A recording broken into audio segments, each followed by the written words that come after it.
Assalamualaikum Bu Ajeng. Waalaikumsalam Bu Indah. Wah, bagaimana kabarnya hari ini Bu Ajeng? Alhamdulillah luar biasa baik Bu. Kayaknya melihat dari senyumnya Bu Ajeng, kayak happy gitu. Bagaimana perasaannya hari ini? Hari ini alhamdulillah senang sekali Bu, karena semuanya tadi berjalan sesuai dengan apa yang saya harapkan hari ini. Iya, berarti semuanya sudah berjalan sesuai dengan harapan, sehingga Bu Ajeng perasaannya hari ini happy ya. Iya Bu, betul sekali. Baiklah, pada kesempatan hari ini Bu Ajeng akan melakukan coaching ya dengan temennya. Iya, Benarkah Bu? iya Bu, betul. Hari ini saya ingin akan melakukan coaching dengan Bu Yanti. Nah, kalau Bu Ajeng ingin melakukan coaching, pasti ada yang namanya persiapan. Nah, untuk itu persiapan apa yang sudah Bu Ajeng persiapkan ya? Hari ini yang sudah saya siapkan yaitu saya sudah belajar tentang alur tirta. Jadi hari ini saya ingin menerapkan coaching dengan menggunakan alur tirta, yaitu menggali tujuan, identifikasi, rencana aksi, dan kemudian tanggung jawab. Baik, berarti Bu Ajeng dalam praktek coaching ini Bu Ajeng menggunakan alur tirta gitu ya Bu ya? Iya Bu, betul sekali. Nah, baik. Namun pada saat coaching nanti, meskipun Bu Ajeng sudah menggunakan alur tirta, Bu Ajeng juga harus memperhatikan, yaitu kompetensi yang harus dimiliki seorang coach tentunya. Kemudian, kompetensi coaching, apa yang Ibu ingin kembangkan dalam sesi coaching hari ini ya Bu ya? Kompetensi coaching yang ingin saya kembangkan pada sesi coaching hari ini yaitu ada 3. Yang pertama yaitu kehadiran penuh atau presence, yang kedua mendengarkan aktif, dan yang ketiga yaitu mengajukan pertanyaan berbobot. Oh gitu ya Bu, oke baik. Berarti kompetensi intinya ada 3 ya Bu ya, yaitu yang pertama tentang kehadiran penuh atau presence, kemudian yang kedua itu mendengarkan aktif, dan yang ketiga mengajukan pertanyaan berbobot. Nah kemudian dari ketiga kompetensi itu pastinya ada yang namanya kompetensi yang spesifik. Kompetensi apa yang spesifik yang ingin Bu Ajeng observasi? Hari ini kompetensi yang ingin saya observasi secara spesifik yaitu mengajukan pertanyaan berbobot. Baik, kenapa ya kok Ibu memilih kompetensi itu? Apa indikator ketercapaian dari tujuan pengembangan yang diinginkan oleh Bu Ajeng sebagai coach nantinya? Saya itu memilih untuk mengobservasi kompetensi pertanyaan berbobot itu karena saya berharap nanti saya bisa membantu Koci untuk menggali potensi di dirinya sehingga Koci bisa menemukan solusi untuk menyelesaikan permasalahan yang dimilikinya. Wah, bagus sekali ya Bu ya indikatornya yang Bu Ajeng miliki. Baiklah, untuk mempercepat kegiatannya Bu Ajeng supaya berjalan dengan lancar, untuk itu silakan Bu Ajeng dan juga Bu Yanti melakukan kegiatan coachingnya. Waktu dan tempat dipersilahkan. Terima kasih Bu. Sama-sama. Assalamualaikum warahmatullahi wabarakatuh Bu Yanti. Waalaikumsalam Bu Ajeng. Bagaimana kabarnya hari ini Bu Yanti? Alhamdulillah sehat, tapi sedikit galau. Oh, ada galaunya. Galau kenapa ini Iya, kalau boleh tahu Bu Yanti? ya itu ya Bu ya. Ini saya kan orang baru di tempat kerja saya.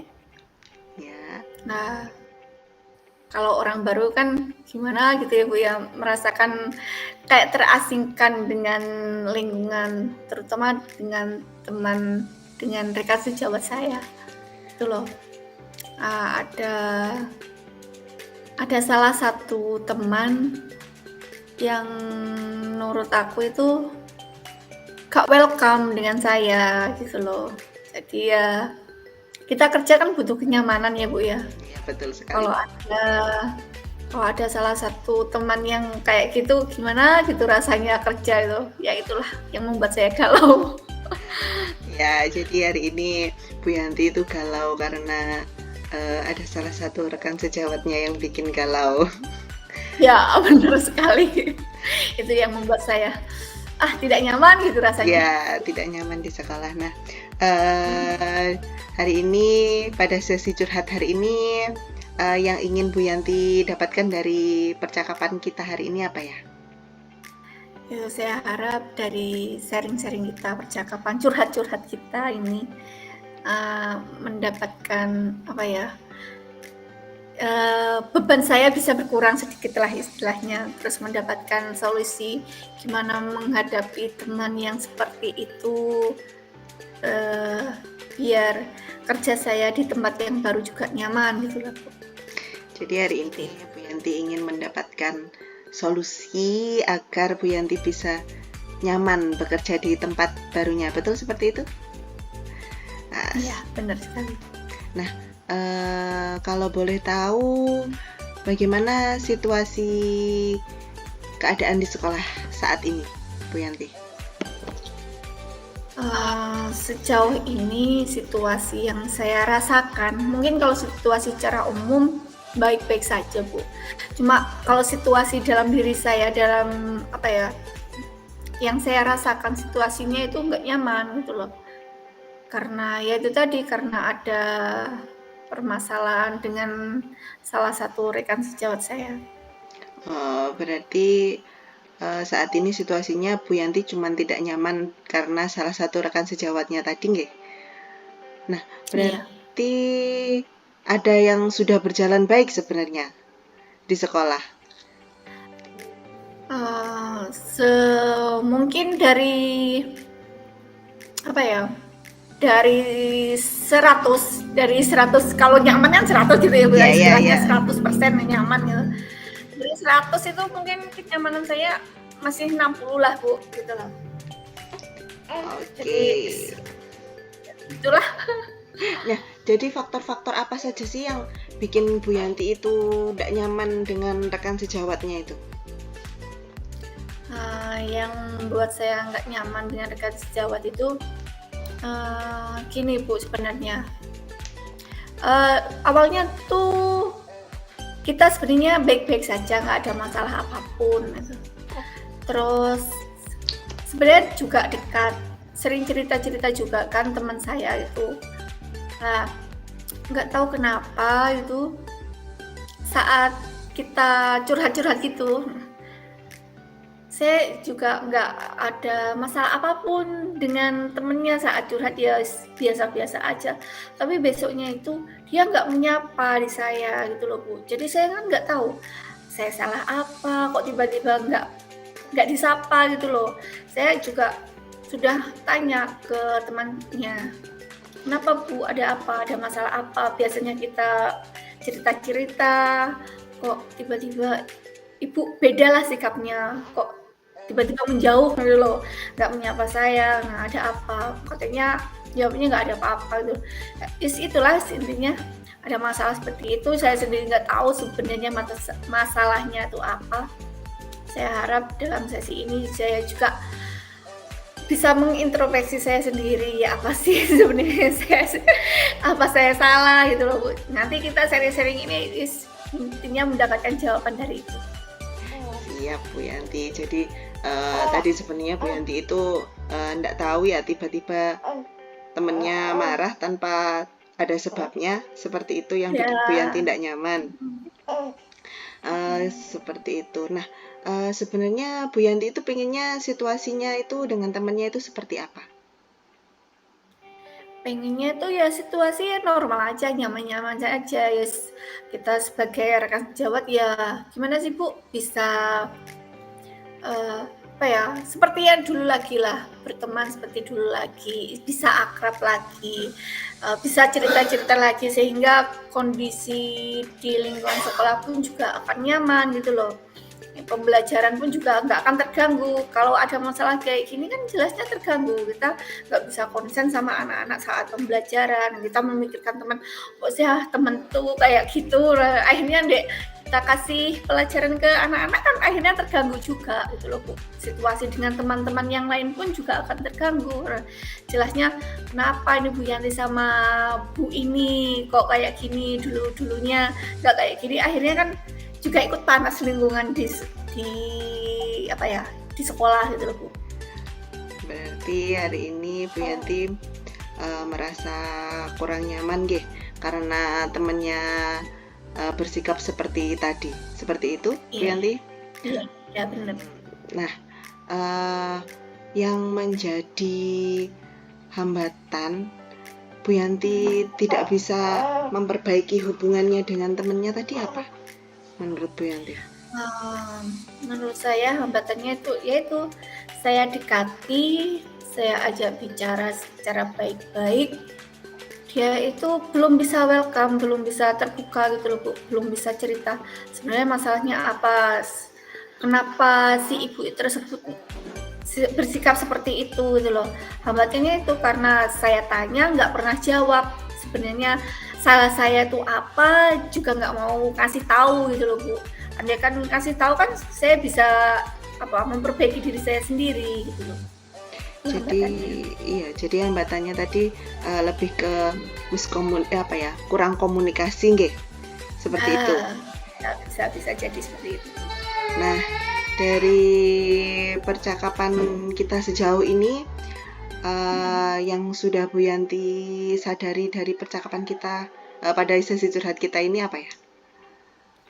Ya mungkin saya kurang Ibu ya, kurang mengajak lagi si teman saya tersebut agar situasi yang nggak nyaman ini bisa menjadi nyaman, mungkin dengan pendekatan saya yang pelan-pelan lagi ke teman saya sehingga teman saya bisa terbuka hatinya, bisa balik bisa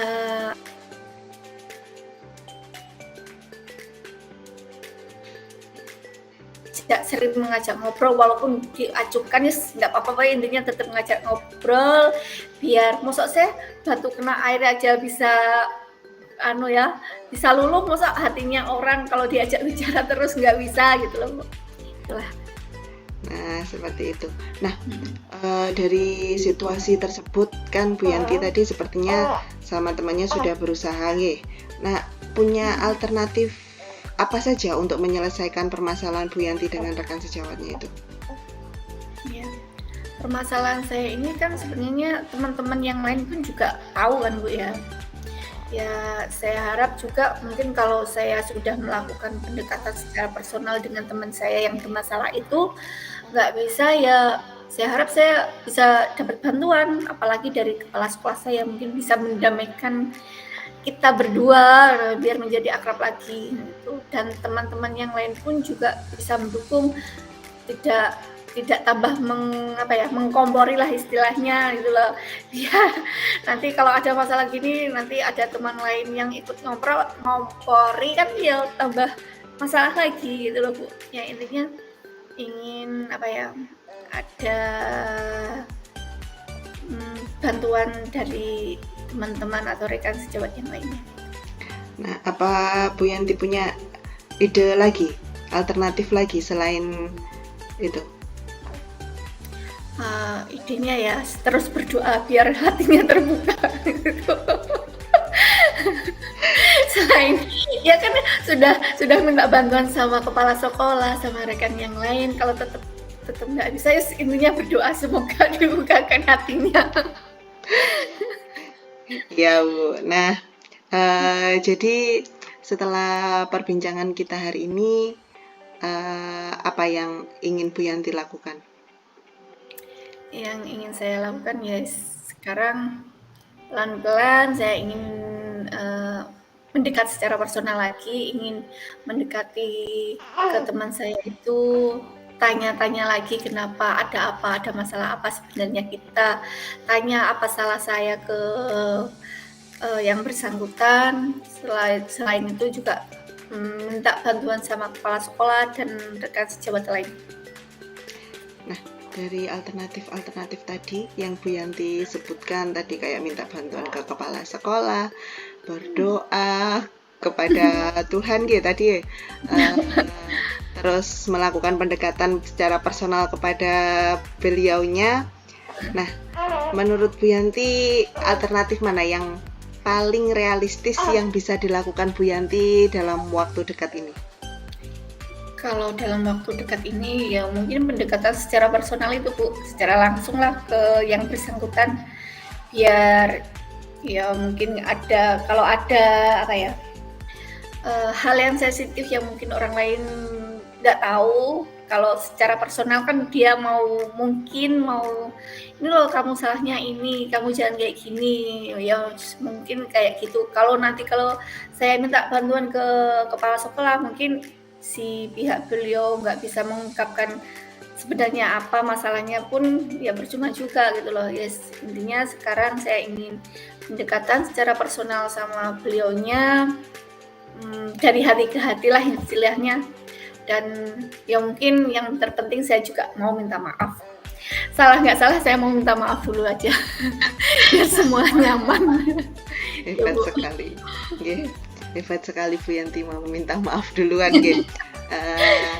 Nah, dari tadi nggih. Nah, menurut Bu Yanti itu Bu Yanti itu perlu dukungan dari siapa saja untuk melakukan alternatif tadi, melakukan pendekatan secara personal? Bu Yanti butuh dukungan dari siapa saja? Jelasnya dukungan dari tentunya selain saya dan pihak yang bersangkutan. Dukungan yang saya harapkan juga dukungan dari kepala sekolah bisa mendamaikan kita, dan dukungan dari rekan sejawat lainnya agar bisa juga mendamaikan tanpa harus mengompori juga. Takutnya kan ada istilah yang nggak berpikiran negatif, cuma takutnya ada salah-salah omong dari teman, kan akhirnya dari yang tadi apinya segini menjadi lebih besar gitulah. Intinya sama-sama minta dukungan dari pihak sekolah dan teman yang lain itu. Nah, iya. Nah, menurut Bu Yanti tadi kalau melakukan pendekatan secara personal kepada rekan sejawatnya Bu Yanti itu kemungkinan keberhasilannya itu berapa persen? Kemungkinannya mungkin sekitar 75%. Yang membuat tidak 100% menurut Bu Yanti apa? Mungkin hatinya belum terbuka, jadi belum bisa jadi 100%. Ya kan nggak tahu gimana, mungkin secara secara visualnya iya nggak apa-apa, tapi hatinya belum menerima kan juga belum bisa 100% Bu, gitu loh. Jadi ya saya harap walaupun nggak 100%, intinya secara kasat mata tadi istilahnya itu baiklah, intinya Mas baik Kak. Intinya baik, nggak diem-dieman, ada komunikasi itu sudah cukup. Nah, iya Bu. Nah, dari pembicaraan kita tadi, sharing-sharing kita hari ini, apa yang bisa Bu Yanti simpulkan? Yang dapat saya simpulkan dari sesi curhat ini, kalau ada masalah dengan teman, ya sebaiknya kita cepat selesaikan biar situasi di lingkungan kerja kita nyaman. Untuk mengatasi semua itu ya perlu itu tadi, pendekatan secara personal dulu dengan yang bersangkutan, tanya apa masalahnya, kira-kira apa yang harus kita lakukan biar situasi ini menjadi nyaman. Kemudian juga minta dukungan dari pihak kepala sekolah serta teman-teman yang lain. Nah, Bu Yanti sudah tahu untuk mengatasi masalahnya, alternatifnya juga sudah tahu. Kira-kira Bu Yanti akan melaksanakan hal tersebut kapan? Ya jelasnya secepatnya, biar situasi kerja saya juga nyaman. Saya mengajar pun juga bisa konsentrasi sama anak-anak gitu, saat pembelajaran juga bisa berjalan dengan lancar lagi. Terima kasih. Saya doakan semoga Bu Yanti bisa cepat perbaikan dengan temannya, agar Bu Yanti bisa mengerjakan semua pekerjaannya dengan nyaman, bisa lebih fokus ke hal lain, terutama untuk mengajar anak-anak didiknya. Mungkin ada yang mau diceritakan lagi sama Bu Yanti untuk sesi hari ini? Untuk hari ini cukup dulu, biar nggak banyak-banyak pikiran. Baik, kalau begitu terima kasih sudah mau berbagi cerita bersama saya. Semoga Bu Yanti sukses selalu. Amin, sama-sama. Terima kasih Bu.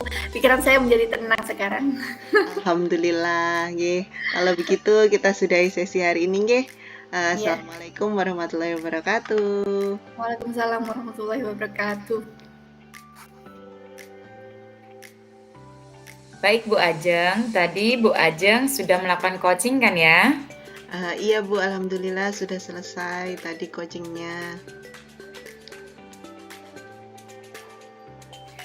Nah, hal apa yang sudah Bu Ajeng lakukan terkait indikator yang sudah Ibu ingin kembangkan?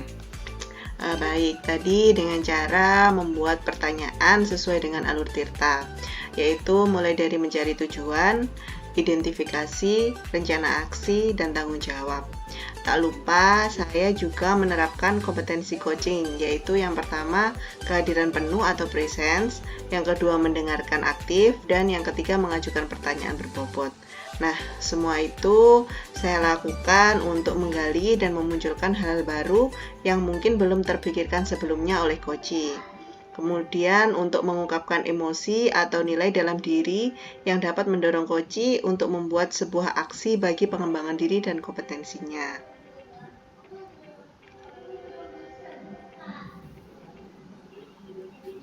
Wah, bagus sekali Bu Ajeng atas apa yang telah Bu Ajeng lakukan. Baiklah Bu, berdasarkan hasil observasi yang saya lakukan atas coaching yang telah dilakukan sama Bu Ajeng, maka ada beberapa catatan yang saya dapatkan, yaitu coaching yang telah Bu Ajeng lakukan sudah sesuai dengan alur tirta. Ibu juga sudah menerapkan kompetensi coaching dengan menerapkan pertanyaan yang berbobot pada coaching untuk menggali nilai daripada coaching. Ya Bu, terima kasih banyak. Nah, Ibu, dari coaching yang telah Ibu lakukan, adakah kompetensi yang ingin Ibu kembangkan lagi setelah melihat hasil coaching barusan? Kompetensi yang ingin saya kembangkan lagi yaitu bisa membantu coach, membuat coach itu mengingat, merenung, dan merangkai fakta sehingga dapat memahami apa yang terjadi pada dirinya, serta bisa bersifat terbuka dan lebih eksploratif. Dengan kalimat terbuka membuat coach bisa menjawab sambil berpikir.